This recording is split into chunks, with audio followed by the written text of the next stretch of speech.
कंजूस का दान। भावनगर में प्रताप चंद्र नामक का एक जमींदार रहा करता था। वह आसपास के गांव में अव्वल दर्जे के कंजूस व मक्खी चूस के रूप में मशहूर था। जब वह बूढ़ा हो चला तब उसके मन में पाप के भय के साथ भगवान के ध्यान का विचार भी पैदा हुआ। एक बार भावनगर में एक साधु आया।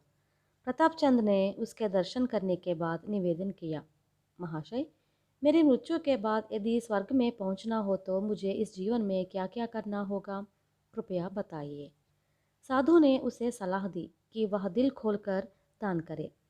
प्रताप चंद साधु को दान करने का वचन देकर अपने महल को लौट आया। जमींदार की ये बातें एक ग्रामीण ब्राह्मण ने सुन ली। जमींदार की ये बातें एक गरीब ब्राह्मण ने सुन ली, जो उस वक्त साधु से मिलने आया हुआ था। वह दूसरे दिन जमींदार के घर पहुंचा। उस वक्त जमींदार एक कुर्सी पर आराम से बैठा हुआ था। गरीब ब्राह्मण ने देखा कि उस वक्त जमींदार रेशमी वस्त्र पहने हुए है। उसके कंठ में सोने की माला झूल रही है और उसकी पांचों उंगलियों में हीरे जड़ी अंगूठियां चमक रही है। इसलिए गरीब ब्राह्मण ने सोचा कि उसे दान में एक कीमती वस्तु कम से कम अवश्य प्राप्त हो जाएगी। जमींदार ने गरीब ब्राह्मण की ओर देखकर उसके आने का कारण भांप लिया और उसे फिर दूसरे दिन आने को कहा। दूसरे दिन गरीब ब्राह्मण जमींदार के घर पहुंचा और उसे देखकर हैरान रह गया, क्योंकि उस वक्त जमींदार साधारण वस्त्र पहने हुए था और उसकी उंगलियों में एक भी अंगूठी नहीं थी। जमींदार ने मुस्कुराते हुए ब्राह्मण से कहा, मुझे यह भावना बिल्कुल अच्छी नहीं लगती कि एक व्यक्ति बड़ा है और दूसरा छोटा। इसलिए मैं ज़मींदारी रीतियों को त्याग कर तुम जैसे साधारण नागरिक की ज़िंदगी बिताना चाहता हूँ। इस वक्त तुम और मैं, हम दोनों समान हैं। इस कारण से तुम्हें दान देने का कोई सवाल ही नहीं उठता। गरीब ब्राह्मण विनयपूर्वक बोला, आप भले ही अपनी वेशभूषा बदल दे, पर आपकी संपत्ति पराये लोगों की कभी नहीं हो सकती। इस पर आपका ही हक और अधिकार होगा। इसलिए आप मुझसे अवश्य ही बड़े हैं।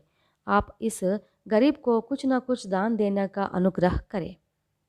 जमींदार पल दो पल सर हिलाते हुए मौन रहा और गरीब ब्राह्मण को दूसरे दिन आने का आदेश दिया।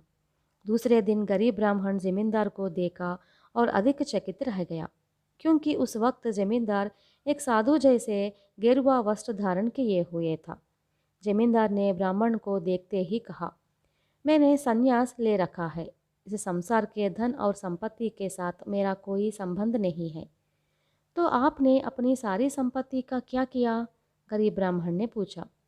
जब मैंने उसे त्याग दिया तब वह मेरे पुत्रों को ही हो जाएगी, जमींदार ने उत्तर दिया। अच्छी बात है, मैं आपके पुत्रों से ही दान मांग लूँगा। यह कहकर ब्राह्मण आगे की ओर बढ़ा। जमींदार उसको रोकते हुए बोला, इन लोगों ने मेरे सामने यह प्रतिज्ञा की है कि मुझसे प्राप्त संपत्ति में से वे एक पाई भी दूसरों को दान नहीं करेंगे। वे तो अपने पिता के आज्ञाकारी पुत्र हैं। इस पर गरीब ब्राह्मण गहरी सांस लेकर अपने घर की ओर चल पड़ा। जमींदार ने सोचा कि इस घटना के बाद कोई याचक उसके यहाँ दान मांगने नहीं आएगा, और इसी विश्वास के बल पर उस दिन रात को जमींदार गहरी नींद सोया।